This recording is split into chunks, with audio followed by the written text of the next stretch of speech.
शुरू।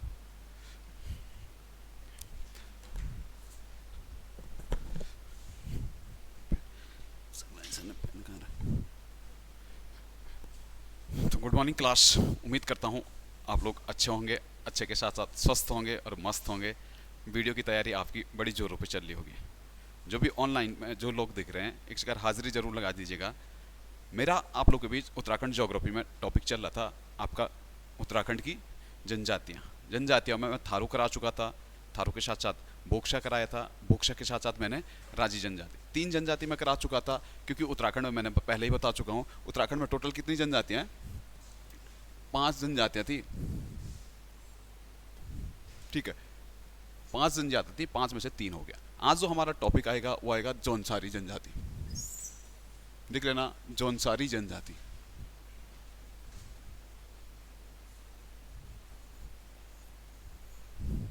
जौनसारी जनजाति हमारा आज का टॉपिक होगा, ठीक है।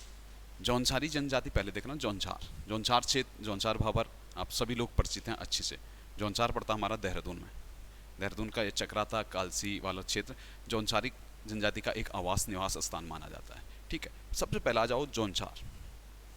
जौनसार भाबर की अगर मैं स्थिति देखूं तो जौनसार भाबर वैसे 1195 के आसपास जो माना जाता है कि यहाँ पे जो शासन किया था, ये सिगमौर के राजाओं ने शासन किया था, ठीक है। और इन्हीं की राजधानी, इन्हीं सिगमौर के राजाओं की राजधानी उस टाइम जो हुआ करती थी वो हुआ करती थी कालसी। इतना आप लोगों ने पहले पढ़ा है, ठीक है। इसके बाद में 1800 के आसपास गोरखा आते हैं। गोरखा पूरे उत्तराखंड को जीत लेते हैं। उत्तराखंड के साथ साथ हिमाचल प्रदेश को भी क्या गोरखाओं ने जीत लेता। हिमाचल की महारानी रहती गुलेरिया रानी, वो अंग्रेजों से मदद के लिए मदद मांगती है। अंग्रेज मदद स्वरूप देते हैं। लास्ट में जैसा आपने टिहरी वाला देखा ना, सुदर्शन शाह ने इधर से क्या अंग्रेजों से मदद मांगी थी। अंग्रेजों लास्ट में युद्ध हर जाना मांगा तो सुदर्शन शाह दे नहीं पाया, तो उन्होंने क्या पूर्वी गढ़वाल हड़प लिया था। सेम के सेम स्थिति यहाँ पे सिगमौर में भी होती है। सिगमौर में जब अंग्रेज आते हैं, अंग्रेज लास्ट में गोरखाओं को यहाँ से भगा लेते हैं। लास्ट में क्या होता है, अंग्रेजों के सामने एक सिचुएशन आ जाती है कि अंग्रेज युद्ध हर जाना मांगते हैं, लेकिन सिगमौर की रानी युद्ध हर जाना नहीं दे पाती। इस कारण अंग्रेज लोग क्या करते हैं, जौनसार को भी क्या लेते हैं, अपने पास ही पकड़ के लेते हैं, हड़प लेते हैं। फिर 1829 में एक सन आता आप पे, 1829 में इसी जौनसार को चक्राता तहसील में सम्मिलित कर लिया जाता। इसी जौनसार को किस में कर लिया जाता, चक्राता तहसील में सम्मिलित किया जाता। यह था जौनसार का इतिहास, ठीक है। अब आ जाओ जौनसारी जनजाति पे। जौनसारी जनजाति मुख्यतः देखना तो हम क्या जौनसारी अपने आप को पांडवों का वंशज मानते हैं, ठीक है। पांडवों का क्या मानते हैं, वंशज मानते हैं। साथ साथ इनका देखना तो ये 3 वर्गों में बंटे होते हैं।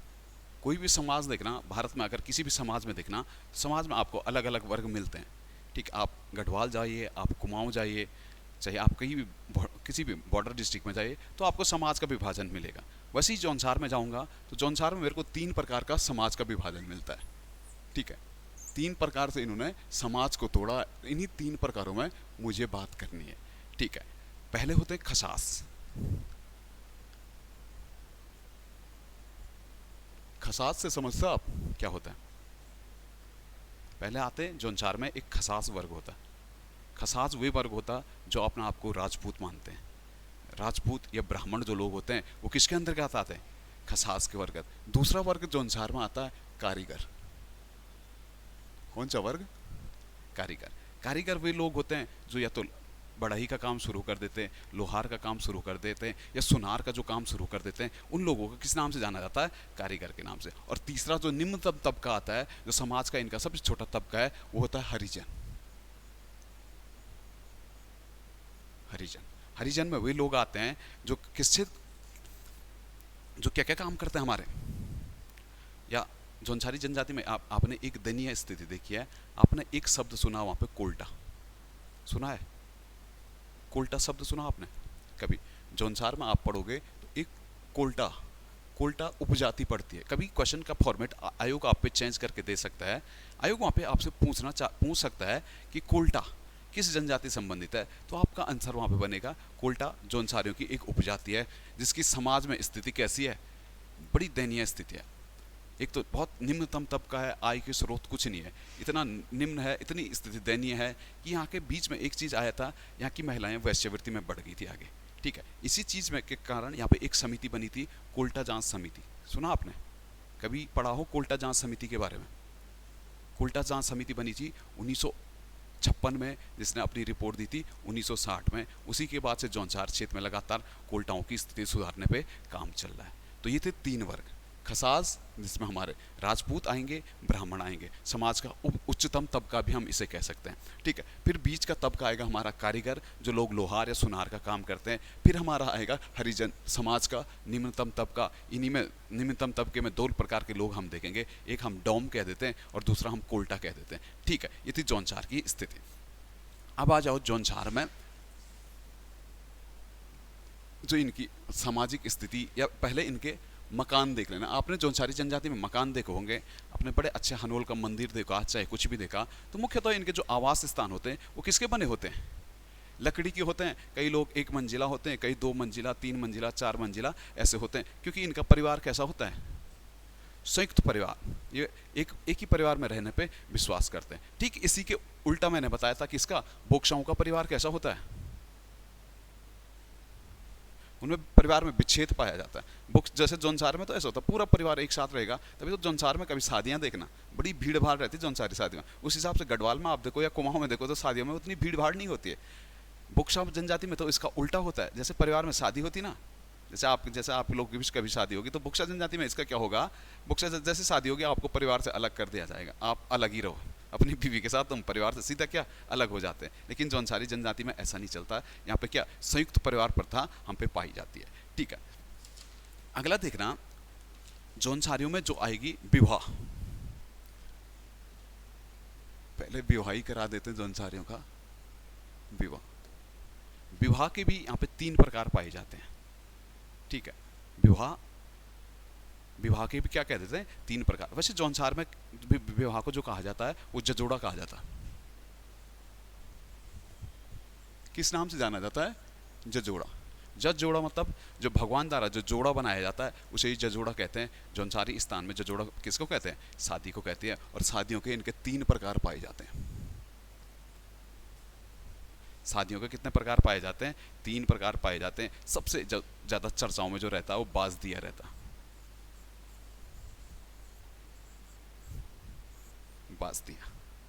बाज दिया आज तक आपने सबने देखा है कि क्या बाज, जब शादियां होती ना, आप लोग भी गए होंगे शादियों में, मस्त डांस करते करते खूब इंजॉय किया होगा शादियां। जौनसारी जनजाति में भी एक विवाह होता है बाज दिया विवाह।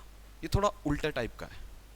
उल्टा टाइप का इसलिए क्योंकि ये बड़ा जौनसार का सबसे प्रसिद्ध विवाह माना जाता है, विवाहों का एक प्रकार माना जाता है। बड़ा शानो शौकत के साथ ये विवाह आयोजित होता है किसी भी का भी। इसमें ऐसा होता है कि महिला पुरुष के यहाँ क्या लेके जाती है? शादी लेके जाती, बारात लेके जाती। आज तक आपने देखा था पुरुष ही हमेशा क्या लेके जाता है? बारात लेके जाता। आप जहाँ भी गए होंगे गढ़वाल कुमाऊं में, तो मैक्सिमम टाइम वहाँ पे क्या होता है? पुरुष ही बारात लेके जाते हैं। केवल जौनसारी जनजाति में हमने देखा था वो बाज दिया विवाह एक ऐसा था जिसमें महिला द्वारा क्या शादी लेके पुरुष के यहाँ जाती है, ठीक है। तो सबसे शानो शौकत कभी आएगा जौनसार का सबसे शानो शौकत का विवाह कौन सा पाया जाता है? तो आप क्या दोगे आंसर? क्या दोगे? बाज दिया। क्यों दोगे? तो आपने सीधा सीधा कह देना क्यों? क्योंकि इसमें महिला क्या ले जाती है? पति के घर क्या बारात लेके जाती, ठीक है। थोड़ा उल्टा है जो हमारे समाज में चलता है उससे, तो थोड़ा इसलिए हमारे क्वेश्चन बनने के इस पे ज़्यादा चांसेस बनेंगे। दूसरा प्रकार का जो विवाह आएगा वो आएगा बेबाकी। बेबाकी एक तरीके से देखो, जो परिवार थोड़ा गरीब होते हैं जौनसार क्षेत्र में, जिन पे थोड़ा पैसा कम रहता है, तो उस टाइप के शादी करते हैं। ये मैं कहूँ साधारण तौर पे सिंपल तौर की शादी होती है। जो जौनसार में किसी को साधारण विवाह करना है तो वो कौन से टाइप का विवाह होगा? बेबाकी। अरे जैसा आप देख रहे हैं ना आजकल का ट्रेंड, जैसे शानो शौकत की शादी करानी होती है वो देहरादून में वेडिंग पॉइंट बुक करा के शादी कराता है। जिसमें पैसे नहीं होता वो गांव में शादी करा लेता है, ठीक है। वैसे ही जौनसार में भी देखोगे, अगर शानो शौकत के साथ शादी करानी है तो आप बाज दिया विवाह कराओगे। अगर आप पे पैसे नहीं है तो आप कौन सा कराओगे? बेवाह की करोगे। आप लोगों की भी बेवाह की होनी है, ठीक है, ठीक है। और तीसरा प्रकार का होता है बोई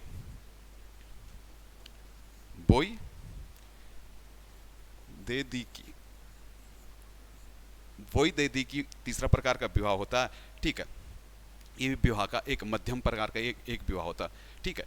जिसे बीच बीच में करना वो वही दे की करता है। 3 प्रकार के विवाह हमने देखे थे, ठीक है। इसमें एक और कंसेप्ट आता है जौनसारी जनजाति में।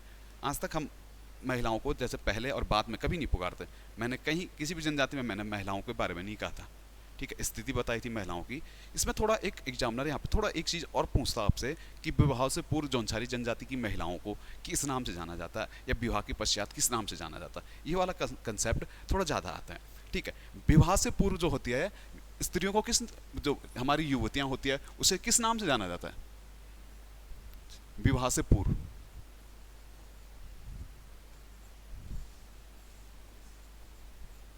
विवाह से पूर्व रैंती दहंती सुना आपने कभी? ध्यानती रैंती क्या होता है? आप गढ़वाल क्षेत्र से हो या कुमाऊं क्षेत्र से हो, आप नहीं कहते मेरी ध्यान बेटी है। ध्यान मतलब क्या होता है? शादी के बाद होता है, शादी के बाद की पहले? हाँ, अपनी बेटी के लिए कहते हैं ना आप ध्यान। जैसे कोई आपके परिवार की या कहीं शादी होगी तो आप कहते हैं हमारी ध्यान बेटी है, तो ऐसे ही जौनसार में भी होता है, उसे ध्यान ना क्या कहते हैं, विवाह से पूर्व ध्यानती के नाम से जाना जाता। जब विवाह के पश्चात आपने किसी के घर भेज दिया तो ये किस नाम से जानती है आप? रयांती के नाम से। अच्छे से याद कर लेना इन्हें, रयांती और देहांती का कंसेप्ट। एक दोस्त थे हमारे, बड़े अच्छे दोस्त थे, बट वह वीडियो में बड़ा अच्छा स्कोर मारा था, लेकिन वो वहाँ पे एक चीज़ गलत करके आया था, रयांती देहांती, और सिलेक्शन मात्र पॉइंट में रुका था। ठीक है, ऐसे बेसिक क्वेश्चन उसे बचना है। ठीक है, एक कंसेप्ट बना लेना अच्छे से। ठीक है, अब देखो जौनसार में थोड़ा देवी देवता, क्योंकि आपको पता है जौनसार में जादू टोना तो खूब होता है। ठीक है, आदमी को कुछ भी बना देते हैं। ठीक है, अब थोड़ा इनके देवी देवताओं पे बात करते हैं। ठीक है, जौनसार के देवी देवताओं पर आना आपने वैसे देखा, मैं पूछूंगा जौनसारी जनजाति किस धर्म के अनुयायी है, तो आपका आंसर सीधा सीधा क्या होगा? हिंदू धर्म के अनुयायी। क्योंकि आपको पता है उत्तराखंड की सारी जनजातियां हिंदू धर्म के अनुयायी है, केवल जाड़ को छोड़ के। बाकी आप सबका आंसर क्या मारोगे? हिंदू। अगर जौनसार में जाओगे आप हिंदू धर्म के अनुयायी हैं, तो यहाँ हिंदू धर्म के भी कुछ मंदिर आपको मिलेंगे। ठीक है, वैसे आपने जौनसार में एक चीज़ देखा, हनोल। हनोल सुना? हनोल महासू देवता का मंदिर है। महासू देवता, महासू देवता। ठीक है, हनोल में है हमारा महासू देवता। जौनसारियों का सबसे प्रसिद्ध मंदिर भी कौन सा है? महासू देवता मंदिर हनोल में। महासू या महासू शॉर्टकट में कहते हैं हम, या इसका जो संक्षिप्त रूप पूर्ण रूप होगा इसे कहते हैं महाशिव, मतलब शिव का अवतार है एक। कौन? महासू देवता। कभी आएगा महासू मंदिर किसको समर्पित है, तो आप वहाँ पे आंसर क्या दोगे? शिव को समर्पित है महासू देवता। महासू देवता तो एक है ही है देवता। महासू देवता के बारे में कहते हैं, महासू देवता परिवार में टोटल कितने लोग थे? 5 लोग थे। ठीक है, महासू और 4 इनके भाई। जौनसारी जनजाति में भी इन्हीं को पूजा जाता है, क्योंकि ये पांडवों के वंशज माने जाते हैं, तो इनके भी कितने देवता हो गए? 5 देवता हो गए। जैसे आपको एक पता है महासू देवता, और किसी के बारे में जानते हैं आप? आजकल आप समाल्टा, एक चीज़ देखा आजकल 2-3 दिन से लोग समाल्टा जा रहे हैं। आजकल समाल्टा यहीं पे पड़ता है, सैया के पास समाल्टा पड़ता है। आप लोग के टूर भी वहाँ के लग रहे हैं। ठीक है, समाल्टा। समाल्टा में देखा आपने, एक आते हैं जो महीने भर चलते रहते हैं, वर्ष भर चलते रहते हैं, इन्हें चालदा महाराज कहते हैं। महासू देवता हो गया, इसके साथ साथ आपको याद रखना कौन सा? चालदा महाराज। ठीक है, महासू ये भी महाराज कहते हैं, महासू महाराज, चालदा महाराज। ठीक है, एक होता है बासिक, एक बासिक होता है, एक पवासी होता है। बासिक, पवासी। ठीक है, और एक लास्ट होता है इनका कौन सा? बोठा। बोठा। तो मैं, आपने देख लिया, कभी भी क्वेश्चन इस प्रकार से आया आयोग पे, आपसे पूछा बोठा किसका देवता है, तो आपका आंसर क्या होगा? जौनसारियों का होगा। महसू देवता आपको पता है, चालदा देवा आप चालदा आपको पता है, बासिक और पवासी। तो 5 महसू देवता और 4 उनके भाई। ठीक है, साथ साथ इनकी एक माता भी होती थी। कभी सुना आपने? जौनसारी जनजाति में 5 तो भाई हैं, साथ साथ इनकी माता का भी उल्लेख आता है, माता देवलाड़ी।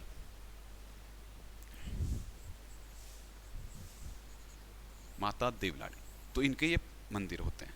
ठीक है, इनकी पूजा की जाती है। वैसे आपको अगर मैं जानना चाहूँ कि जौनसार के जैसे धार्मिक स्थल कौन कौन से होंगे, आप एक तो हनोल कह दिया आपने, और कोई भी आया आपके दिमाग में? और कहीं जौनसारी जनजाति में जहाँ मंदिर वगैरह हो? एक तो आपको पता है हनोल, और पढ़ा आपने कहीं? इंद्रोली सुना आपने? इंद्रोली, बिसोई, कालसी, थैना, लक्षार, हनोल, मंदरेत, ये क्या है? इनके धार्मिक स्थल है, जहाँ पे क्या वर्ष भर कभी ना कभी क्या लगते हैं? मेले लगते हैं। ठीक है, अगर कभी एग्जामिनर ने थोड़ा आपका पैटर्न चेंज किया, एग्जामिनर ने आपसे पूछा हनोल का प्राचीन नाम क्या है? हनोल महसू देवता की स्थली रही है हनोल, कभी आप पे आ गया हनोल का प्राचीन नाम क्या है? पढ़ा है किसी ने? ऑनलाइन में अगर किसी का आंसर आ रहा, हनोल, हनोल किसके देवता, हनोल का प्राचीन नाम क्या है, तो वहां पे लिख लेना हनोल का जो प्राचीन नाम मिलता है हम पे, वो मिलता है चकरपुर।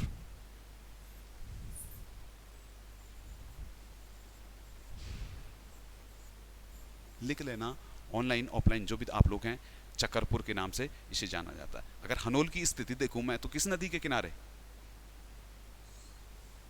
हनोल की अगर मैं जोग्राफिकल कंडीशन देखता हूँ, क्योंकि आपको पता है यहाँ पे मेला भी लगता है, मासू देवता को नहाने नदी में ले, वैसे होता ना गढ़वाल कुमाऊं में आप कभी भी देखना देवी देवताओं को कहाँ नदी में स्नान कराया जाता है। सेम प्रथा यहाँ भी है, यहाँ पे महासू देवता को नदी में नहाने ले जाते थे। और यहीं पे हनोल के पास एक नीचे नदी है, उसे कहते हैं हम कौन सी, टॉस।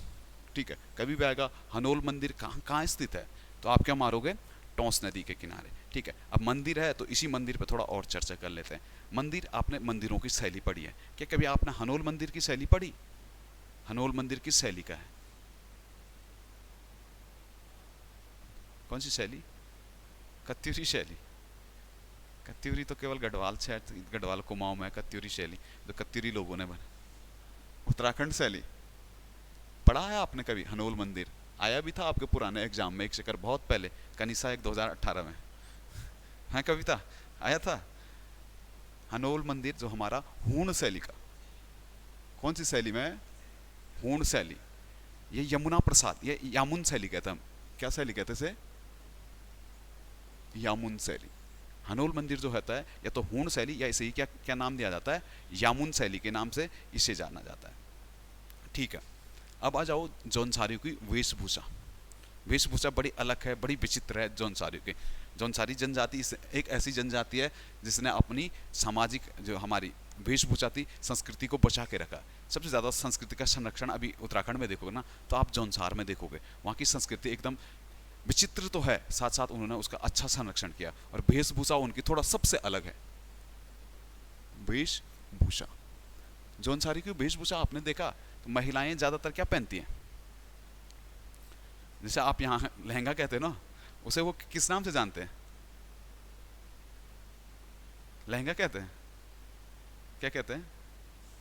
हैं? तो तेज बोलना, आप उधर क्षेत्र से आते हो। एक वो पहनते हैं लहंगा, लहंगा टाइप का, जैसे झगोली कहते हैं, झगोली। फिर पुरुष देखना तो पुरुष टोपी पहनते हैं, टोपी को क्या किस नाम से जानते हैं? डिगबुआ के नाम से जानते हैं। महिलाएं भी, जैसे आप लोग पहाड़ क्षेत्र में जाओगे ना, आप दुपट्टा कहते हैं ना, तो वो भी सर पे एक कपड़ा बांधते हैं, ढाटू के नाम से उसे जाना जाता है। ठीक है, थोड़ा अलग संस्कृति है, थोड़ा अलग दिखने को मिलता है वहाँ पे। वास्कट ये लोग पहनते हैं। एक पुरुषों की, एक आजकल आपने देखा होगा, एक डांस करते हैं वो तांदी नृत्य, बड़ा अच्छा करते हैं। कोई आगे से ऐसे हिला हिला के चलता, फरसा, सब लोग पैर पे पैर मिला के चलते, तांदी नृत्य। तांदी नृत्य आजकल, कल ही देखा था मैंने, कल एक समाल्टा में जो मेला होना है आजकल में, वहाँ पे किसी ने बड़ा अच्छा वो रील बनाई थी। वहाँ पे पुरुष सारे एक ही ड्रेस में नजर आते हैं। ठीक है, और जो पुरुष नहीं पहनते, कुर्ता, कुर्ता के ऊपर वास्कट, और इसे कहते हैं हम जूडो। जो इनकी डांस की ड्रेस होती ना, जिसमें ये तांदी करते हैं, मरोज करते हैं, पत्तेबाजी करते हैं, अलग अलग तरीके के नृत्य करते हैं, सारे लोग एक ही जैसे ड्रेस पहन के आते हैं। इन ड्रेसों को क्या कहते हैं? जूडो के नाम से इन्हें जाना जाता है। ठीक है, इसके साथ साथ क्या ऊन के जूते पहनते हैं, ऊनी जूता पहनते हैं। और इस जूते को स्थानीय भाषा में जो बोला जाता है वो आल के नाम से जाना जाता है। किसके नाम से जाना जाता है? आल के नाम से इसे जाना जाता है। ठीक है,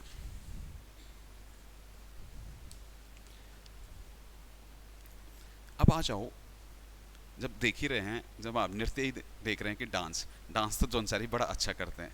वैसे आएगा सबसे ज़्यादा तो ये हिमाचल के बॉर्डर पे हैं, तो हिमाचल साइड से संस्कृति इन पे ज़्यादा दिखती है। हिमाचली गाने हुआ, या चाहे आप नाटी देखें तो नाटी भी ये ज़्यादा करते हैं। ठीक है, पहले इनके स्थानीय डांस देख लेते हैं, या हम क्या कहते हैं, नृत्य। देख रहे ना, नृत्य, जौनसारी जनजाति में जो नृत्य होते हैं, एक तो आपको याद रखना, शादी के टाइम पीरियड पे वो सारी महिलाएं एक गोल घेरे में करती, गोल घेरते रहती, रात भर होता है। यहाँ मैं गया था ना एक जौनसार शादी में, मैं सोच रहा था डीजे बजेगा अभी डांस करेंगे, पर वहाँ ऐसा हुआ कि मैं इंतजार ही करता रह गया। रात के 2:30 बज गए थे, मैं कहा अभी छोड़ देंगे लोग, और न छोड़ा ही नहीं है। सुबह 5 बजे तक वो महिलाएं नाचती रही, तांदी करती रही। मैं सोचा अभी आएगा हमारा नंबर, अभी आएगा, नंबर ही नहीं आया। वो एक नृत्य होता है इनका, उसे कहते हैं तांदी। तांदी, तांदी नृत्य समझ के क्या होता है? महिलाएं गोल में जो नाचती है, पैर को आगे पीछे करती है, वो तांदी नृत्य होता है। ये शादियों के टाइम पीरियड पे जौनसार में बहुत ज़्यादा दिखते हैं। सबसे ज़्यादा जो कभी भी आता ना, जैसे शादी हो रही तो आपके यहाँ, जैसे गढ़वाल क्षेत्र में जाओ, कुमाऊं क्षेत्र में जाओ, तो आपके यहाँ मांगल गीत लगते हैं। जब भी कोई मेहमान आता तो आप मांगल गीत नहीं लगते, वैसे ही यहाँ पे क्या होता है, तांदी नृत्य से वहाँ का स्वागत किया जाता है मेहमानों का। ठीक है, इसके साथ साथ आपने एक और नृत्य सुना है, हारुल। हारुल नृत्य सुना? हारुल नृत्य है या गीत है? नृत्य गीत है? नृत्य है गीत है? अगर गीत होता तो मैं नृत्य में क्यों लिखा था? हारुल नृत्य भी है और क्या है, गीत भी है। हारुल में नाचा भी जाता है, साथ साथ मुंह से क्या लगाते हैं, गीत भी लगाते हैं। हारुल हो गया, नृत्य हो गया। एक आपने सुना रांसो? रांसो सुना आपने? रे रांसो, बीच में नहीं कहते हो, हल्ला जोर से एक गाना लगा रहा होगा, बीच में जोर से चिल्ला के बोलेगा रे रासो। तो रासो क्या है इनका, एक नृत्य है रासो। वैसे रासो देखना ना आपका, अगर आपको रासो देखना है तो रासो नृत्य जो फेमस होता है ना, सबसे ज़्यादा फेमस नृत्य रासो देखना आपको, तो आप जाना उत्तरकाशी, और उत्तरकाशी की भागीरथी घाटा में पड़ता हमारा सेलकू उत्सव। सेलकू उत्सव स्थानीय भाषा में उसे कहते हैं सोएगा कौन, मतलब सेलकू, गढ़वाली भाषा में सीधे सीधे कहते हैं सेलकू। और उसी जो मेले में जो होता है वो रासो नृत्य होता है, उसका मुख्य थीम वही रासो नृत्य हमारा जौनसार में पाया जाता है। ठीक है, तांदी हो गया, रासो हो गया। रासो के साथ साथ आपको याद रखना घुमसू, घुमसू, पत्तेबाजी, पत्तेबाजी, जंगबाजी, तांदी मरोज,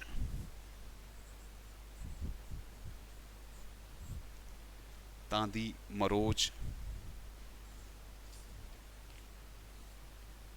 ठीक है, तांदी हो गया, मरोज हो गया, पौड़ाई हो गया, रेणा रात, अंडे कांडे, तो सारे इनके क्या नृत्य है। वैसे कभी भी आपसे क्वेश्चन आएगा ना नृत्यों से संबंधित, नहीं आ रहा ना आपको, एक एडवाइस दूं, जौनसारी मार देना। कभी पूछेगा ये नृत्य किस जनजाति में है, क्योंकि ज़्यादातर नृत्य किस में है, जौनसारी में, और वो इतने रटने में भी नहीं आते, बहुत सारे नृत्य हैं। ठीक है, कभी नहीं आएगा। बाकी आपको भूटियाओं का तो आपको पता ही है, भूटिया कौन सा करते हैं, पौड़ा नृत्य करते हैं। वो शादियों के टाइम पे हाथ पे रुमाल ले लेके ऐसे करते हैं, वो पौड़ा नृत्य होता है। या छोले नृत्य कुमाऊं में कौन सा चलता है, कुमाऊं में छोलिया चलता है। बाकी और जनजाति में नृत्य मैंने देखे नहीं है। सारे नृत्य किस में आ जाते हैं, जौनसारी में। पेपर निकालने का लॉजिक ही यही होता है कि आपको ऑप्शन होने चाहिए, आप पे हथियार होने चाहिए, आप क्या ऑप्शन से खेलते हो। ठीक है, इसी में लिख लेना। अब इनकी सांस्कृतिक गतिविधियां देखना, जौनसारी समाज में सांस्कृतिक गतिविधियां। संस्कृति में देखकर सांस्कृतिक गतिविधियों में हम क्या देखते हैं, इनके उत्सव देख देते हैं। क्या ये लोग हिंदू उत्सवों की जैसा आप मनाते हो वैसे उत्सव मनाते हैं? जो जौनसारी जनजाति में चलता वो सबसे ज़्यादा चलता है दिवाली, सबसे डिफरेंट है दिवाली। शुरुआत भी दिवाली से करते हैं।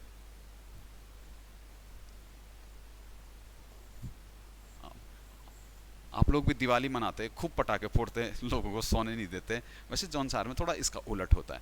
पूरे भारतवर्ष में जो दिवाली मनाई जाती है ना, वो कब मनाई जाती है, दिवाली किस मास मनाते हैं आप, कार्तिक मास कहते हैं, या अक्टूबर नवंबर में आप क्या दिवाली मनाते हैं। लेकिन जौनसार क्षेत्र में ऐसा नहीं होता है, अक्टूबर नवंबर में दिवाली नहीं मनाई जाती। आप एक, जैसे आप के दोस्त होंगे यहाँ आसपास में कोई जौनसार क्षेत्र से, तो आप देखना कि जौनसारी जो जाते हैं दिवाली के एक माह बाद जाते हैं घर। इनकी जो दिवाली मनती कब मनती है, एक महीने बाद। पूरे भारत में ऐसी जनजाति होगी जो दिवाली को दिवाली के दिन ना मना के कब मनाते, एक माह बाद।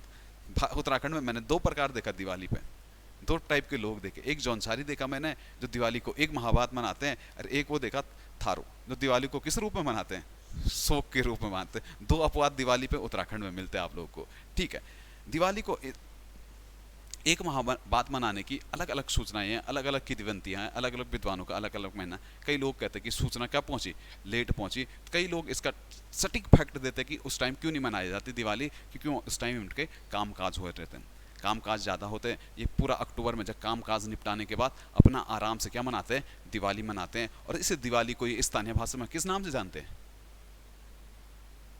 इसी दिवाली को स्थानीय भाषा में ये दियाई क्या कहते हैं, दियाई के नाम से इन्हें जाना जाता है।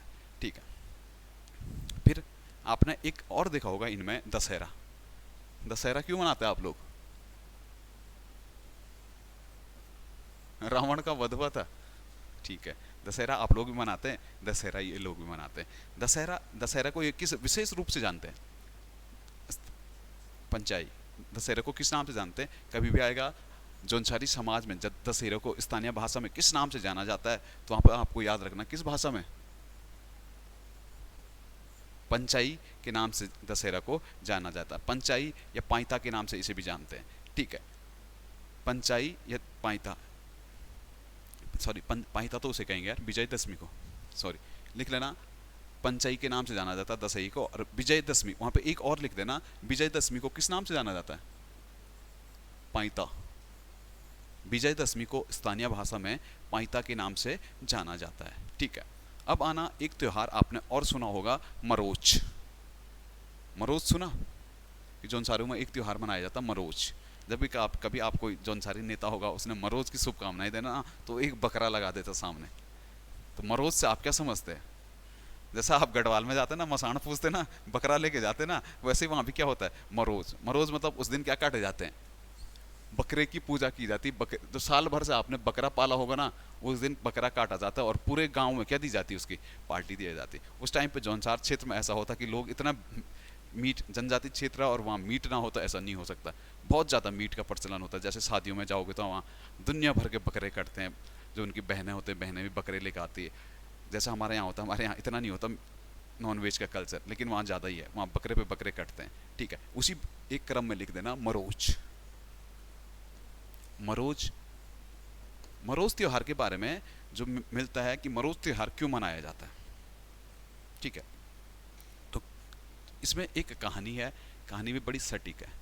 आपने देखा था महाभारत, महाभारत आप देख के आ रहे हो, क्योंकि पांडवों के ये वंशज अपने आप को मानते हैं, तो आपको लिंक भी किससे करना पड़ेगा इनको, सीधा सीधा महाभारत से। महाभारत में आपने देखा था द्रौपदी का चीरहरण हुआ था, किसने किया था?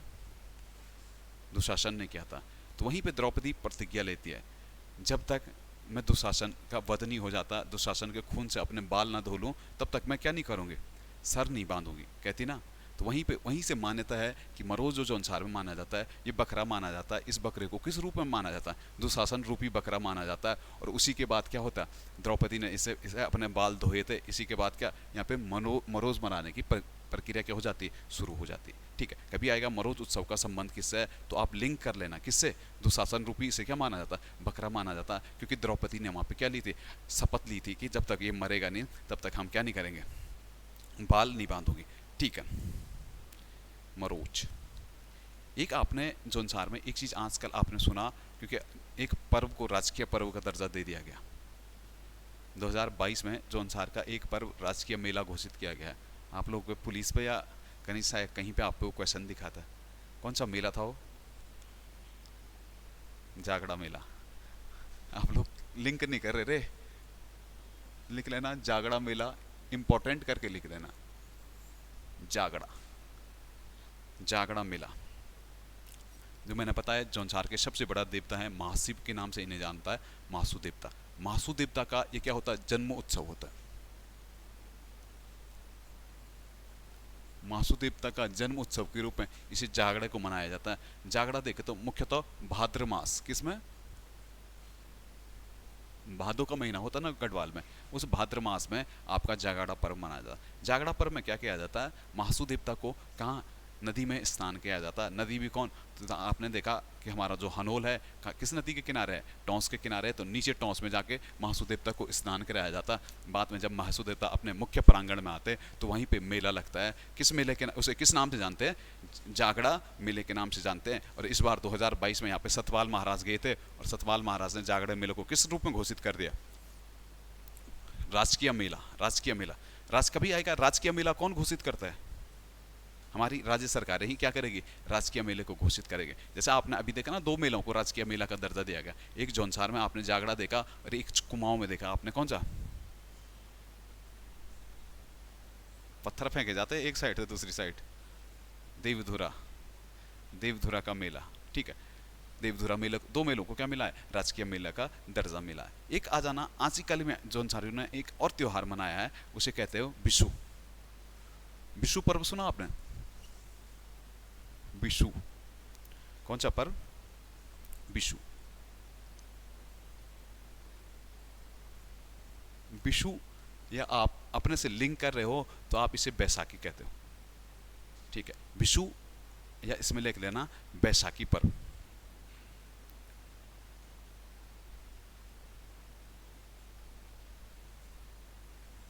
ठीक है, बैसाखी या विषु के नाम से इसे जाना जाता है। ये लगभग लगभग किस दिन से शुरू होता हमारा, बैसाखी के दिन से शुरू होता और 4-5 दिन तक ये चलता है। ठीक है, बैसाखी के दिन से शुरू हो जाएगा, पूरे जौनसार क्षेत्र में 4-5 दिन चलता है। एक आपने जौनसार में सुना गनियात,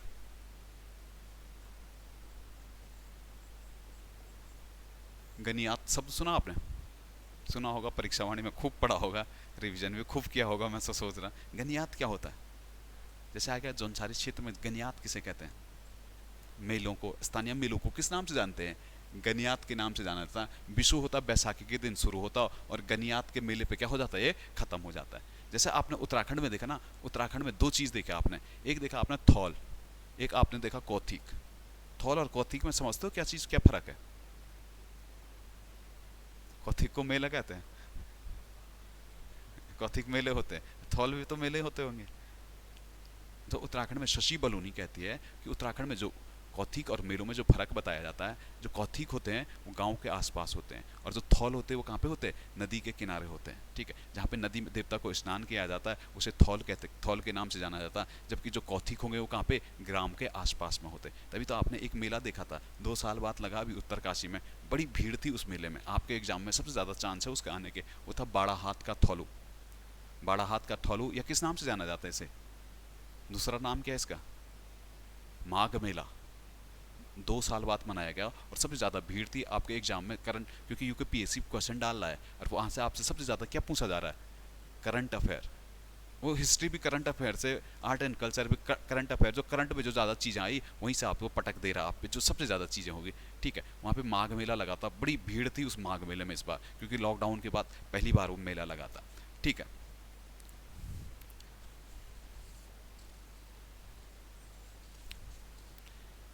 अब जौनसार का थोड़ा एक चीज़ और देखना, थोड़ा पंचायत व्यवस्था भी देख लेते हैं। अभी आपने उत्तराखंड में देखा पंचायती राज व्यवस्था हमारी, हमने वहाँ पे देखा था। बुक्शा में मैंने एक पंचायत बताई थी आपको, कौन सी पंचायत पढ़ाया था मैंने बुक्शा में, बिरादरी पंचायत पढ़ाया था। थारू में मैंने मंजरा पंचायत पढ़ाया था। वैसी जौनसारी क्षेत्र में भी एक स्थानीय पंचायत चलती है, जो इनके स्थानीय स्तर पर क्या करते हैं, अब तो वो चलेगी, अब तो हमारे ग्राम पंचायतों का पंचायती राज सिस्टम आ गया। लेकिन पहले यहाँ पे एक पंचायत पाई जाती थी और उस पंचायत को हम किस नाम से जानते थे, खुमरी के नाम से जानते थे। खुमरी कभी आएगी क्वेश्चन, आपको इस प्रकार से नहीं आएगा, सीधा सीधा क्वेश्चन आपको इस प्रकार का आएगा, खुमरी पंचायत संबंधित है, तो आप किससे मारोगे, जौनसार क्षेत्र से खुमरी पंचायत हमारी संबंधित होती है। खुमरी पहले तो एक, जैसे कोई गांव है, जैसे आप लोग का कोई गांव होगा तो गांव की हमारी क्या होती है, खुमरी होती है। कभी कभी होता कि 2 गांव मिल जाते हैं, 2 गांवों की भी एक खुमरी होती है। लेकिन आपने देखना पहली सबसे छोटी इकाई कौन सी होती है पंचायत में, खुमरी होती है। खुमरी के बाद जब 3-4 गांवों की एक मिल के क्या बनता है, खत। जैसे आप गढ़वाल साइड जाते ना, आपने गांव देखा था, गांव के बाद आप प्रशासनिक में देखो तो आप क्या देखते थे, पट्टी देखते थे ना, आप बोलते नहीं इस पट्टी का, किस पट्टी का है। जौनसार में पट्टी पद्धति नहीं है, बल्कि कौन सी पद्धति है, खत होते हैं। ठीक है, पहले गांव होता है, गांव के बाद क्या होता है, खत होता है। ठीक है, तो खत में जो आएगी, खत में प्रमुख कौन होगा, खत खुमरी। ठीक है, खत में कौन से, ग्राम में ग्राम खुमरी और खत में खत खुमरी। ठीक है, इसी खुमरी का जो प्रमुख होता है, जैसे आपने पंचायती राज में देखा ना प्रधान, वैसे ही यहाँ पे देखना जो खुमरी का प्रमुख होता है, जो खुमरी में जो निर्णय देता है, उसे किस नाम से जाना जाता है, श्याणा। श्याणा ये प्रधान, श्याणा ये क्या कहते हैं इसे, मुखिया। ग्राम का जो मुखिया होता है या खुमरी का जो प्रमुख होता है, इसे श्याणा के रूप में जाना जाता है। ठीक है, इतनी इमेज आपकी बन गई। यहाँ पे खुमरी की व्यवस्था क्यों प्रचलित हुई, अगर कभी आएगा आप जानना चाहो कि खुमरी व्यवस्था क्यों आई जौनसार में, तो याद रखना ना, वहाँ पे क्या जो व्यक्तिगत मामले होते ना, आपसी वाद विवाद होते थे, क्योंकि आप परिवार में रह रहे हो तो झगड़ा होना भी जरूरी है, झगड़े भी होते रहते हैं, कभी खेत का हुआ, कभी जंगल का हुआ, कभी पशुओं का हुआ, तो झगड़ा होता रहता है। इन आपसी वाद विवादों को निपटाने के लिए यहाँ पे कौन सी पद्धति पाई जाती है, तो खत खुमरी या खुमरी पद्धति यहाँ पे पाई जाती है। ठीक है, तो ये था जौनसारी जनजाति। अब जौनसारी जनजाति लगभग लगभग आपका खत्म हो गया। ठीक है, जितने स्टेप बनाने थे मैंने वो बना चुका जौनसारी जनजाति पे। ठीक है, अगला जो जनजाति आपका आएगा वो आएगा भूटिया जनजाति। ठीक है, पांचवी और लास्ट जनजाति आज की आएगी भूटिया जनजाति। आपको पीडीएफ, जो भी लोग पीडीएफ मांग रहे हैं ना, पीडीएफ आपको ग्रुप में मिल जाता है ना, इसकी नहीं मिली ना, कल से एडवांस थोड़ा दे देंगे, पहले जिस दिन जनजाति कंप्लीट हो जाएगा ऐसा है ना, हम लोग भी पीडीएफ बनाते हैं, पीडीएफ भी एक ही साथ डालते हैं। जिस दिन मेरा टॉपिक पूरा हो जाएगा ना, ऑनलाइन वाले भी बड़े परेशान कर रहे हैं मेरे को, पीडीएफ दो, पीडीएफ दो, पीडीएफ दो। पीडीएफ बनी है आपकी, जिस दिन आपका टॉपिक खत्म हो जाएगा आपको पीडीएफ मिल जाएगी। इतना भी मत कीजिए कि इतना भी नहीं पढ़ रहे आपके, आप एडवांस ही मांग दे रहे। ठीक है, पाँचों, हाँ संडे को मिलेगा आराम से, कल संडे, संडे में बैठ के पढ़ लेना आराम से, बड़ा अच्छा होता संडे के दिन, आराम से कपड़े धो दिन में, उसके बाद पढ़ो। ठीक है, लिख लेना भूटिया जनजाति। लास्ट जनजाति भूटिया जनजाति। सबसे अमीर जनजाति मानी जाती उत्तराखंड की, कौन सी? भूटिया जनजाति। पहले से सबसे अमीर थी, लेकिन बीच में एक ऐसी दशा आई कि इनकी हालत खराब होगी, और वो दशा कौन सी थी? Indo China war 1962। Indo China war से पहले ये लोग नौकरी कुछ नहीं करते थे, अपना व्यापार ही करते थे। तिब्बत से स्वर्ण धूलि, नमक नुमक या बकरे बुकरे सबका व्यापार करते थे ये। उस चक्कर में इन्हें बहुत मुनाफा कमाते थे। ठीक है, बहुत अमीर लोग माने जाते थे भूटिया। ठीक लगा 1962 में इंडो चाइना वॉर, तिब्बत को चाइना ने अधिकरण कर लिया, भारत का व्यापार बंद। ये रहते हैं उच्च हिमालयी क्षेत्र में। ठीक है, उच्च हिमालयी क्षेत्र में यहाँ पे खेत खूद तो इन पर होते नहीं, एक ही चीज़ करते हैं, आलू की खेती। साला आलू खाएगा भी तो कितना खाएगा आदमी, कितना गुटका बनाएगा आदमी ये कितना झोल बनाएगा आलू का। बाद में इन पे स्थिति बड़ी दयनीय आ गई थी। तब सरकार ने 1967 में इन्हें किसका दर्जा दिया था? जनजाति का दर्जा दिया था। आप पे दो टाइप के क्वेश्चन बनते हैं, दो टाइप के लिख लेना सब के सब। एक आता उत्तराखंड की सबसे प्राचीन पुरा जाति, उत्तराखंड की सबसे प्राचीन पुरा जाति, और एक आता है उत्तराखंड की प्राचीनतम जनजाति। दो टाइप के क्वेश्चन बनेंगे।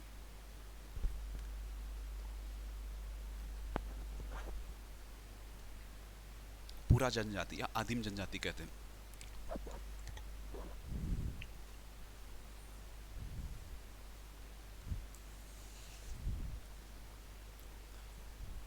अगर पूरा जाति की बात करूं तो पूरा जाति कौन सी?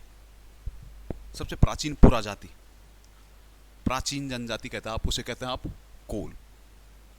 अगर जनजाति आएगा उत्तराखंड की सबसे प्राचीनतम जनजाति, तो आप किसके साथ जाओगे? भूटिया के साथ जाओगे। कभी आएगा उत्तराखंड के मध्य महाहिमालय में या मध्य हिमालय में रहने वाली एकमात्र जनजाति कौन सी है?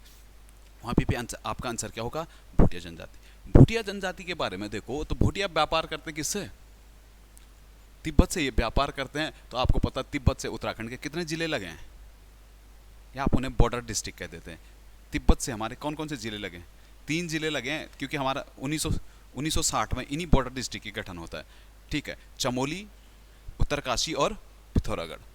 चमोली, उत्तरकाशी और पिथौरागढ़, इन्हीं क्षेत्रों में क्या भूटिया लोग भी हमने देखे थे। ठीक है, सबसे पहले आ जाओ उत्तरकाशी। उत्तरकाशी का जो भागीरथी घाटी वाला, ये गंगोत्री वाला क्षेत्र है, ये किसे? तिब्बत से टच करता है। वो नेलंग हो गया, आपने नेलंग देखा, थांगला पास देखा था, वहाँ से ये एक आपने वो पुल देखा आजकल गर्तांगली वाला, रील देख रहे होंगे आप, अच्छा पुल है वो। वहीं से क्या होता था? व्यापार होता था भूटियाओं को। और यहीं उत्तरकाशी की इस घाटी में एक जनजाति रहती है, वो कौन सी जनजाति है? जाड़। ठीक है, जो बौद्ध धर्म के सबसे करीबी मानी जाती है वो यही जनजाति मानी जाती है, भूटियाओं की जाड़ जनजाति। स्वयं को अपनों को किसका वंशज मानते हैं? ये जनक का वंशज मानते हैं अपने आप को। ठीक है, इसके बाद हम चमोली जाएंगे। तो चमोली में मैंने 2 घाटियां देखी, एक अलकनंदा वाली घाटी देखी, एक मैंने पूर्वी धौलीगंगा वाली घाटी देखी चमोली में। तो 2 घाटियों में 2 प्रकार के भूटिया रहते हैं। ठीक है, 2 घाटियों में 2 प्रकार के भूटिया रहते हैं। एक आपने मारछा सुना, जो माणा साइड वाले रहते हैं उन्हें किस नाम से जाना जाता है? मारछा। और जो नीति साइड के होता है उन्हें किस नाम से? तोलचा। मारछा और तोलचा के नाम से इन्हें जाना जाता है। और ऐसी कंडीशन आप पिथौरागढ़ में जाओगे तो पिथौरागढ़ में भी भूटिया रहते हैं। मुख्यतः इन पिथौरागढ़ के भूटियाओं को किस नाम से जाना जाता है? सौका। ठीक है, कभी आएगा मारछा, तोलचा, जाड़ या सौका किसकी उपजातियां हैं? तो आप क्या दोगे? भूटियाओं की उपजातियाँ हैं। इसी सौका के अंतर्गत यहाँ देखना तो ब्यास घाटी के ब्यासी होते हैं, चौंदास घाटी के चौंदासी होता है। अलग अलग घाटियों के नाम पे यहाँ का भूटियाओं के क्या अलग अलग नामांकरण है। ठीक है, अब आ जाओ, ये तो स्थिति भूटियाओं की आपने देख ली। भूटियाओं की उत्पत्ति देखना, कहाँ से हम भूटिया को उत्पत्ति किस कहाँ से मानते हैं। कभी आएगा भूटिया को, आप भूटियाओं की उत्पत्ति किस जनजाति से कहाँ से मानते हैं कि भूटिया कहाँ से निकले, जाति की उत्पत्ति कहाँ से हुई।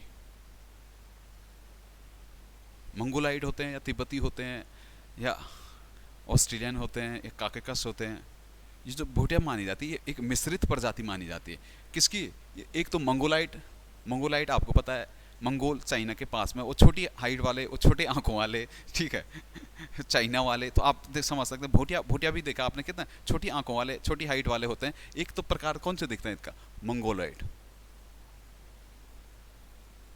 मंगोलाइड प्लस किसके, खस के क्या माने जाते हैं, खस राजपूत। उत्पत्ति कहाँ से, मंगोलाइड या खस राजपूत। ये मंगोलाइड के ऊपर यहाँ पर आप तिब्बती भी लिख सकते हैं, ठीक है, इनसे इनकी उत्पत्ति मानी जाती है। ठीक है, एक तो ये देखना। फिर आपने देखा उत्तराखंड में एकमात्र जनजाति है जिसे किस, घुमंतू जनजाति के नाम से जाना जाता है। घुमंतू सुना आपने, घूमते रहते ये लोग, ठीक है, कभी इधर कभी उधर, तो इन्हें अर्ध घुमंतू जनजाति के रूप में। घूमते क्यों है ये, क्योंकि मैंने क्या कहा था, उच्च हिमालय में रहते, मध्य हिमालय में रहते। और अगर मध्य हिमालय में आप रहते हैं तो एक सीज़न तो आप इतने बर्फ़ में ढक जाओगे कि जीवन यापन करना मुश्किल हो जाएगा। केवल बर्फ़ में एक ही लोग जीवन यापन कर सकते हैं, वो कर सकते हैं फौजी, और वो करेंगे कहाँ पे, सियाचिन में। बाकी आपका परिवार चल रहा तो आप कभी नहीं रुक पाओगे बर्फ़ में। एक ही दिन बर्फ़ अच्छी लगती है वो मसूरी में, 2 दिन बर्फ़ में रहो तो हालत ख़राब हो जाती, गाल फटने शुरू हो जाते हैं। ठीक है, भूटियाओं का भी ऐसा ही है। अगर पहले भूटिया बर्फ़ उच्च हिमालयी क्षेत्र में रहते, जड़ी बूटी इकट्ठा करते हैं, वहाँ से जड़ी बूटी का व्यापार करते हैं। जैसे ठंड के महीने में नवंबर दिसंबर, अक्टूबर नवंबर दिसंबर आता, वहाँ बर्फ़बारी शुरू होती है और वो नीचे आ जाते हैं। कहाँ, ग्रीष्मकालीन आवास में आ जाते हैं, या नीचे जहाँ पे गर्मी, जहाँ पे बर्फ़ नहीं होती वहाँ पे आते हैं। अगर इनका मुख्य आवास आ जाए, जहाँ पे ये लोग रहते हैं, मुख्य आवास को किस नाम से जानते हैं, नहीं आ रहा याद, मैथ के नाम से जानते हैं, मैथ। अगर आप गढ़वाल क्षेत्र से हो ना तो आपके भूटियाओं के शब्द आपको ज़्यादातर याद रहेंगे। जैसे भूमियाल शब्द हो गया, जैसे मैथ हो गया, जैसे आपके भी होते हैं ना स्वरा, आप कहते हैं ना हमारे स्वरा हैं। स्वरा मतलब क्या होते हैं, रिश्तेदारों को कहते हैं ना, वैसे भूटियाओं में भी स्वरा होते हैं। ठीक है, मैथ किसे कहते हैं, अपने जो इनका मूल घर होता है इसे कहते हैं। ग्रीष्मकालीन आवास को किस रूप में जानते हैं, मैं मुंडा, या सॉरी शीतकालीन आवास को किस रूप में जानते हैं, मुंडा। मुंडा के नाम से इनका शीतकालीन आवास होता है, जहाँ ये उच्च हिमालयी क्षेत्र में रहते हैं। ठीक है, अब आ जाना, इसमें कुछ संस्कार पाए जाते हैं। ठीक है, इनमें सामाजिक स्थिति में देखो तो भूटियाओं में जो आपको सबसे ज़्यादा पढ़ना है, आपने बाकी सब चीज़ें पढ़ी है, थोड़ा आपने संस्कार नहीं पढ़े होंगे परीक्षावाणी में, जहाँ तक मैं मानता हूँ। एक आपने सुना भूमो,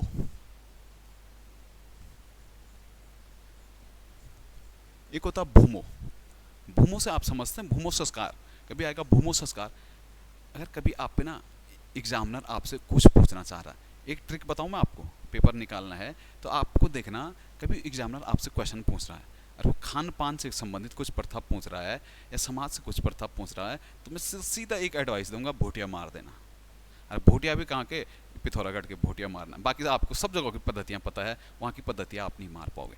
वैसे देखना, जो जनजातियों का बारे में जो किताब लिखी है, सटीक किताब लिखी है, वो जय सिंह रावत ने लिखी है, उत्तराखंड में जनजातियों का इतिहास। और एग्जामिनर भी ज़्यादातर क्वेश्चन आपके यहीं से उठाता है, वो परीक्षावाणी या वगैरह से नहीं उठाते। कभी कभी बेसिक क्वेश्चन होते तो आपको लग जाता परीक्षावाणी से उठा रखा। और उस जय सिंह रावत की किताब में जो प्रथाएं लिखी गई है, और सारी प्रथाएं लिखी गई, वो भूटिया जनजाति की होती है। इसीलिए कभी भी मेरे को कोई प्रथा आती ना, मैं आंख बंद करके भूटिया मार देता। लोग कहते तुम्हारे तुक्के कैसे सही लग जाते हैं, मेरे को पता है, मुझे पता है। और प्रथाएं है ही नहीं किसी जनजाति में, खान पान सारी उठपटांग प्रथाएं कहाँ पे, वो जोहार क्षेत्र में, जोहार सौका, इन भूटियाओं में पाई जाती है। इसलिए मेरा भी कभी भी मन करता है कहाँ तुक्का, कहाँ रिस्क लेना, तो मैं भूटिया पे लेता। हाँ ठीक है, इसी भूटिया जनजाति में पाई जाती सबसे ज़्यादा। थोड़ा समाज से संबंधित कोई प्रथा आती ना, तो मैं थोड़ा बात ये जौनपुर वाले क्षेत्र में चले जाता हूँ, वहाँ पे थोड़ा सामाजिक प्रथाएं पाई जाती है, काम जो सामाजिक होता है, ठीक है, लड़की को कुछ देना वगैरह, बाकी खान पान है, सारी प्रथाएं भूटिया। उसी में आता है एक भूमो, इसे भूमो संस्कार के नाम से जानते हैं। जब जो भूटिया जनजाति में क्या होता है, जब कोई शिशु है, मतलब कोई बच्चा हुआ और वो बच्चा 3 माह का हो जाता ना, वो बच्चा 3 माह का हो जाता है ना, 3 माह का जब प्रवेश करता है, मतलब 3 माह का हो गया, मतलब चलने के लिए जब वो चलने की तैयारियां शुरू कर देता है, तो परिवार का कोई व्यक्ति जो चलता हो या कोई इसका बड़ा भाई बहन होता, वो दरवाजे से इसे 9 बार अंदर बाहर करता है। ये दरवाजा होगा, अंदर बाहर 9 चक्करों से अंदर बाहर कराता है, मतलब उसका क्या प्रवेश कराता है मुख्य घर में। प्रवेश भूमो जो होता है, भूमो का मतलब ही समझ लेना क्या, अब भूमि में क्या कराना, इसका प्रवेश कराना, मतलब चलने के लिए क्या तैयार हो चुका। इसी कारण उसे दरवाजे पे 9 बार अंदर या बाहर किया जाता है। इस संस्कार को कहते हैं भूमो संस्कार। ठीक है, एक आपने बुढ़ानी संस्कार सुना? बुढ़ानी संस्कार, बुढ़ानी संस्कार भी किसमें होता है?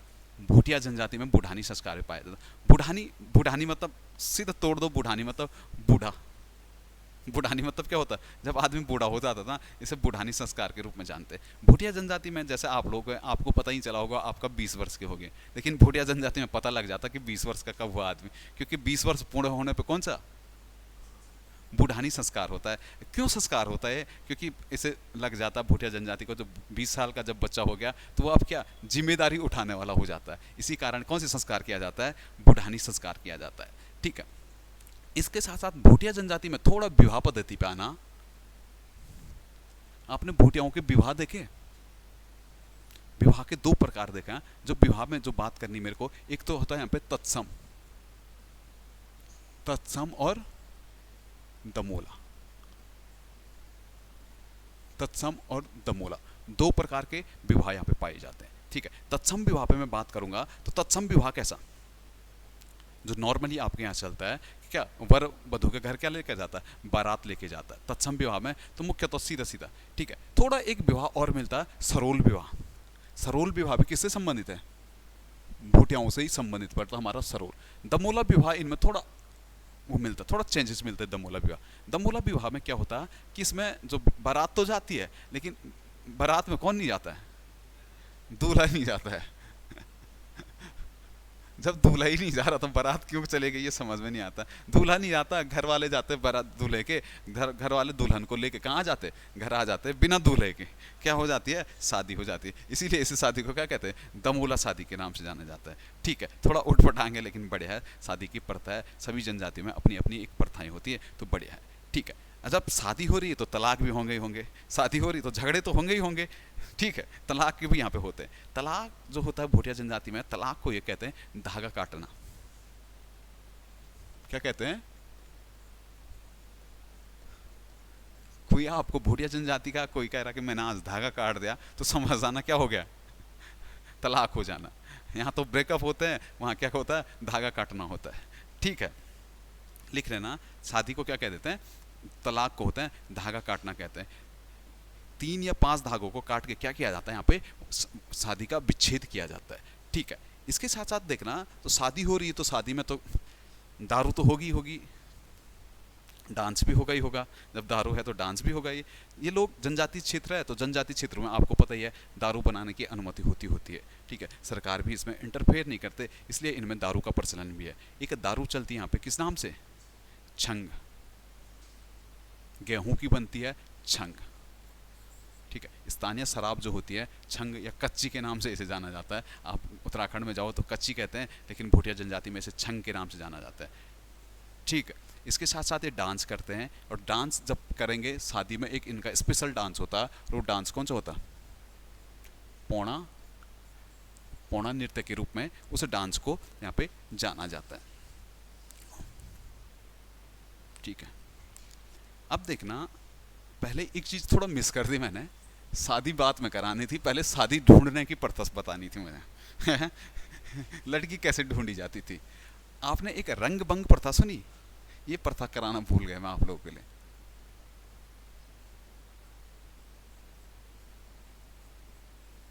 रंग बंग प्रथा सबसे पहले यही कराना था। रंग बंग प्रथा में क्या होता है? पहले शादियां होती थी गांव में, भूटियाओं के गांव में, खासतौर पे जोहार क्षेत्र, पिथौरागढ़ के जोहार क्षेत्र की ये प्रथा है। ठीक है, इसमें क्या होता था? जैसे शादी होती ना, तो शादी में क्या होता, आप शादी में जाते, बारात में जाते, बारात में जाते तो आप लड़कियों वालों के वहाँ जाते, तो आपको कई लोगों को लड़कियाँ पसंद आ जाती है। यहाँ भी वैसा ही सीन था। कई लोग क्या होते थे कि बारात में जाते थे, एक घर बना रहता था स्पेशल, जिसमें बारात के साथ जाने वाले लड़के, लड़की जो दुल्हन होती थी उसके साथ के लड़कियाँ, जो मतलब शादी की उम्र की हो, युवतियाँ, ठीक है, ये बैठे रहते थे, आपस में खूब मजाक, हंसी मजाक करते थे, जैसे शादी में होता है, ससुराल वाले एक दूसरे को बहुत छेड़ते हैं, वर मैं इधर वाले उधर वालों को, उधर वाले इधर वालों को, तो यहाँ पे भी वैसा चलता था, हंसी मजाक बहुत चलता था। इनमें से किसी की नज़र किसी पे पड़ गई कि कोई किसी को अच्छा लग गया, तो बढ़िया बात ही, वहीं पर इनका क्या हो जाता था, पसंद हो जाता था, या इसे लव मैरिज कह सकते हैं, ऐसे आप मन पसंद कह सकते हैं। यही प्रथा थी, अपना आपको क्या एक वर ढूंढने की प्रथा थी, ठीक है। कभी ऐसा नहीं होगा रंगभंग प्रथा, रंगभंग प्रथा आपकी पुरा जाति में भी प्रचलित था। रंगभंग प्रथा से आपको दो टाइप के क्वेश्चन आ सकते हैं। एक तो ये आएगा रंगभंग प्रथा किस जनजाति में प्रचलित थी, तो आप क्या कहोगे, भूटिया जनजाति में। अगर आएगा रंगभंग प्रथा किस पुरा जाति में थी, पुरा जाति या आदिम जाति में थी, तो वहां पे आप उस प्रथा को रंगभंग ना कह के वहां पे आप इस प्रथा को कुमार कुमारी कहते हैं। सुना आपने, कुमार कुमारी प्रथा, ये भी यही रंगभंग प्रथा का एक प्रकार था, कुमार कुमारी प्रथा। ये किस जाति में था, कुमार कुमारी प्रथा। पढ़ा है आपने कभी पुरा जाति, हिस्ट्री में आप पढ़ा है पुरा जाति, गुरुजी ने कराया शुरू पुरा जाति, हिस्ट्री हिस्ट्री नहीं पढ़ी, मॉडर्न चल रही सीधा, कोई नहीं। कुमार कुमारी प्रथा किस जाति में थी, कोल जाति में। ये भी सेम ऐसे ही है, कोल जाति में, कैसा, जैसे हमारा कौन सा है, रंगभंग प्रथा थी, ठीक है। अब थोड़ा जब शादी होगी तो थोड़ा इनके गीत गीत भी देख लो, जो भूटियाओं के गीत होते हैं, गीत क्या क्या होते हैं। आपने इनके 3 गीत देखे थे, तुबेर, तुबेरा, बाजू और तिमली, ठीक है, तुबेर, बाजू और तिमली। आप सीधा सीधा आप बाजू से समझ लेना, बाजू, बाजू मतलब बाजू से समझ लेना, तो बाजू कैसा गीत होगा, बाजू मतलब, बाजू तो उसी के तो होता है जो जिम जुम जाता, हट्टा कट्टा होता, मतलब बाजू से लगा लेना किसका, वीर रस प्रधान गीत हमारा बाजू होता। अगर मैं बात करूं तुबेरा, तुबेर हमारा क्या, सिंगार रस प्रधान गीत होता, जबकि तिमली जो होता ये सामाजिक, सामाजिक गीत हमारे तिमली होते, ठीक है। बाजू पता चल गया ना कैसा है, कैसा वीर रस है, जबकि तिमली कैसा है, सिंगार रस प्रधान क्या हमारा गीत है, जबकि तिमली हमारा कैसा गीत है, तिमली हमारा पड़ता है सामाजिक संरचना पर आधारित हमारा गीत होता है। साथ साथ जब ये गीत गाते हैं तो गीत के साथ साथ, जैसा आपने गढ़वाल में देखा, आप तो ढोल दमाओं पे नाचते हैं, अब तो बैंड बाजे आने शुरू हो गए, लेकिन यहाँ पे इनका एक मुख्य वाद्य यंत्र होता है, और उस मुख्य वाद्य यंत्र को किस नाम से जाना जाता है, हुड़का। हुड़का बजा बजा के ये नाचते हैं, जैसे कुमाऊं में होता है ना, जो रुपाई लगती है तो हुड़का बजता है, वैसे ही भूटियाओं का जो मुख्य वाद्य यंत्र आता है वो कौन सा आता है, हुड़का आता है। साथ साथ देखना, अब थोड़ा पूजा पाठ देख लेना इनका, ये किस किस किस देवता की पूजा करते हैं, ठीक है। लास्ट देखना, इनके देवी देवता देख लेना। आपने देखा भूटिया जनजाति में किसकी पूजा होती है, पूजा होती है इनमें, एक तो आपने देखा जाड़, वो तो चलो तिब्बती हो गए, ठीक है, बाकी भूटिया जनजाति में पूजा होती है। इनमें जैसे आप लोग शुरुआत करते ना, आप लोग क्या करते, पहले पूजा किसकी करते, भूमि की करते ना। यहाँ पे भूमि का जो देवता माना जाता है वो कौन माना जाता है, भूमियाल। भूमि का भूमियाल नाम से आप सुनता होगा, गढ़वाल में भी प्रचलित है भूमियाल, भूमियाल, भूमि का भूमियाल होता है। बड़ी पूजा जो सबसे पहले पूजा होती है वो भूमि के भूमियाली की होती है, ठीक है। जो भूमियाल आपने भूटिया जनजाति में देखा, वही भूमियाल आपने थारू जनजाति में भी देखा। किस नाम से, थारू जनजाति में किस नाम से जानते हैं, भूमि का देवता भूमिसेन, भूमिसेन के नाम से वही देवता जाना जाता है, ठीक है। साथ साथ ये इसके साथ साथ ये पर्वतों की पूजा करते हैं, जैसे इन्होंने हाथी पर्वत की पूजा करना शुरू कर दिया, कैलाश पर्वत की ये क्या करते हैं, कैलाश पर्वत हो गया, हाथी पर्वत हो गया, नंदा देवी हो गया। एक इनका एक मुख्य देवता होता घंटा कर्णा, घंटा कर्ण देवता इनका क्या होता है, पशु मुख्य देवता होता है, ठीक है। अगर देवी देवताओं में देखना तो जो ये तो चलो आप सभी को पता है कौन से देवता होते हैं, यहाँ पे जो सबसे ज्यादा आपको याद रखना है वो क्या याद रखना है, जैसे इनका होता है पशु रक्षक देवता। जैसा आएगा भूटिया जनजाति में किसको पशु रक्षक देवता कहा जाता है, तो वहां पे आपका आंसर क्या होगा, पशुओं की रक्षा कौन करता था, सिधवा और विधवा, लिख लेना, सिधवा और विधवा। सिधवा और विधवा किसके देवता माने जाते हैं? पशु रक्षक देवता माने जाते हैं सिधवा विधवा। कभी कभी होता है जो हमारा आराध्य देव माने जाते हैं, भूटियाओं के जो आराध्य देव माने जाते हैं वो भूमियाल माने जाते हैं। अरे एक आते हैं इनके कुछ तिब्बती देवता है, कुछ तिब्बती साइड के भी देवता है। जैसा आपने एक देवता सुना फैला,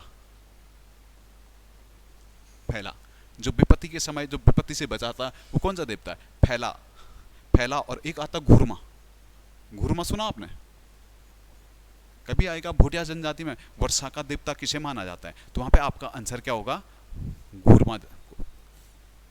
वर्षा का देवता कौन माना जाता है? घुरमा देवता को माना जाता है। तो ठीक है दोस्तों, ये था आपका भोटिया जनजाति। आज टाइम थोड़ा ज़्यादा हो गया, उम्मीद रहेगी आप लोगों से जल्द मुलाकात होगी। तब तक के लिए बहुत बहुत धन्यवाद।